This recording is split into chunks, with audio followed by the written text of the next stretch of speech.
Hey, good afternoon. It's Jeff here with Treeline Sports again, and welcome back to Milsurp Rifle. Today we're going to be reviewing the infamous 9130 Mosin Nagant. Now, the Mosin Nagant family is a family of firearms. There was many Mosin Nagants other than the 9130.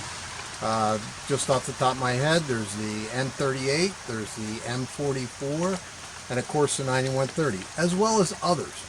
The 9130 was the main battle rifle that was used for Russian troops during World War II.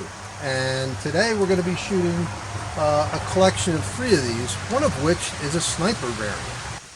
Now, when you buy these guns, they used to come with, or may still come with, a pouch like this, a sling, a bayonet, and if you look inside your pouch, you probably have a little bag. Now, inside this bag was various tools for cleaning, but there's a very important tool, and we'll go over this later in the how to field strip and remove the bolt and firing pin session.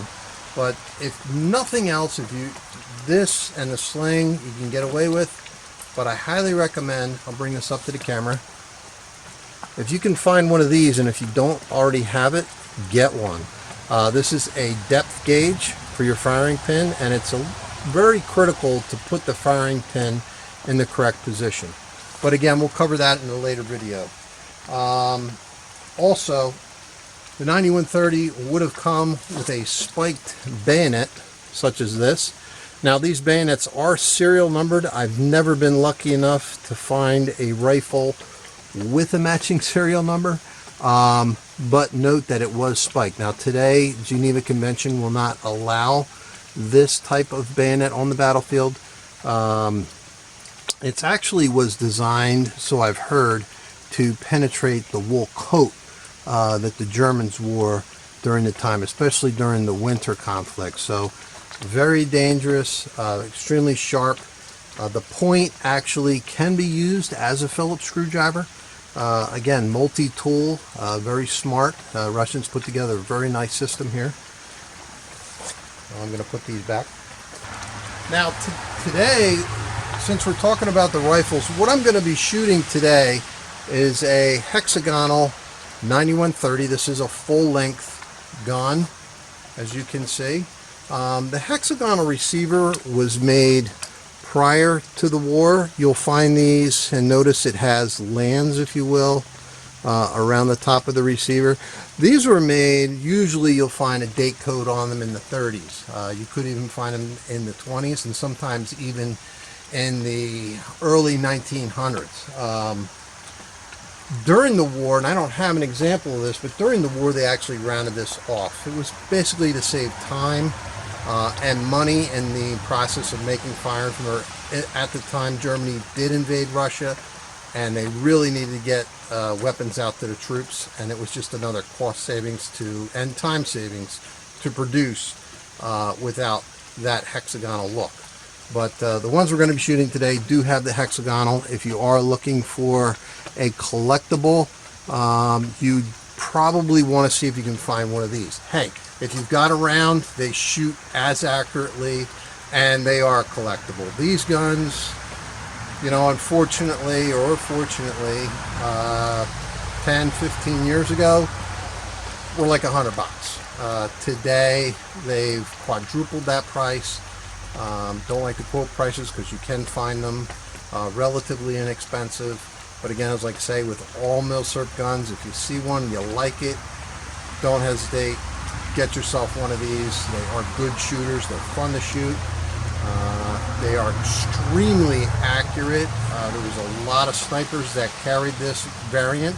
And since we're talking about snipers, we do have one today.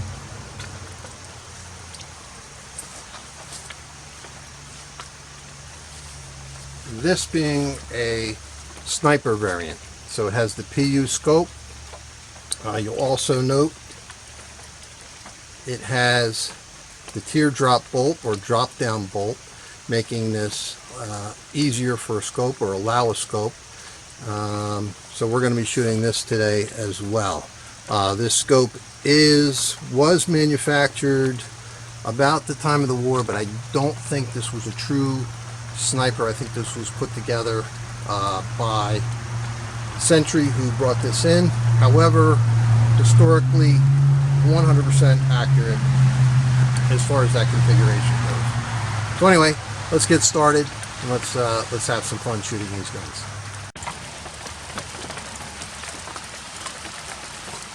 Now, it is raining today. We're going to try and get this in for you, but if not, I will shoot the rifle when it's not so miserable out. But anyway, I do want to go over the final features and safety of the firearm. One thing you'll note that this gun is a fixed box magazine, meaning the box cannot be removed. It's fixed to the rifle itself. And the way you would have loaded this gun, now you can load it one round at a time, but the soldier would have been issued stripper clips. And the way you operate the firearm using stripper clips, you simply open up your bolt, and if you look closely, you will see a slot right here where the stripper clip would feed into. We put the stripper clip in like so, and holding the gun in a safe position with the muzzle away from you, thumb the rounds directly into the box. And I just loaded the box with 5 rounds, this being my stripper. Now, you could leave the stripper in there and simply close the bolt, but that'll destroy this lever, or ledges on your stripper clip. So I like to keep them and reuse them. So I'd rather not do it that way. If you were in a hurry, bad situation, you could throw it in, close the bolt, and start going. Anyway, so we have the box loaded with 5 rounds. Now, let's say we want to unload those rounds. This box has a lever on the bottom of it, right here. And what we do is we pull that lever towards, if you're holding the gun with the muzzle pointed away, we pull that lever back to you, and I'll try and do this so you can see. That opens it up, and now the rounds will simply dump out of the magazine, just like so.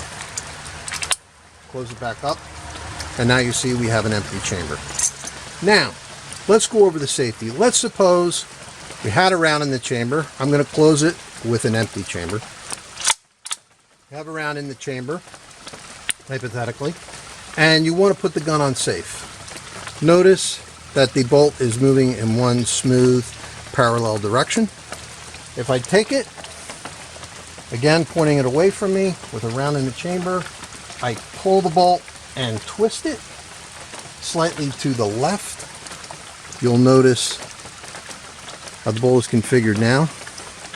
That puts the gun on safe. The gun will now not go off. And simply to fire the weapon, I do just the opposite.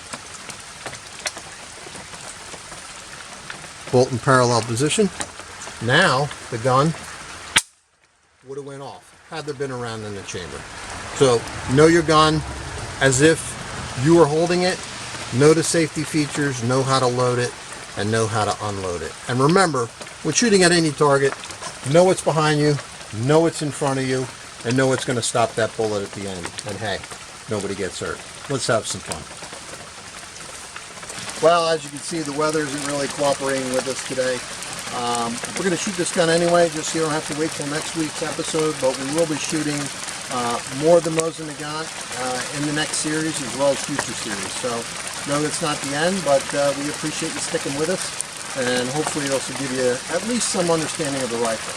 Before you fire any gun, whether it's milsurp or brand new, always have your earmuffs and eye protection ready to use, and that way you don't suffer an injury. Again, know what's in front of you, what's behind you, and what's going to stop that round.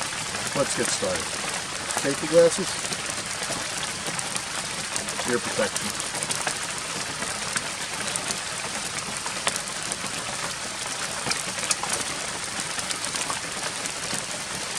Going hot. There are some apples back there. Don't know if we're going to hit them. Let's give it a try.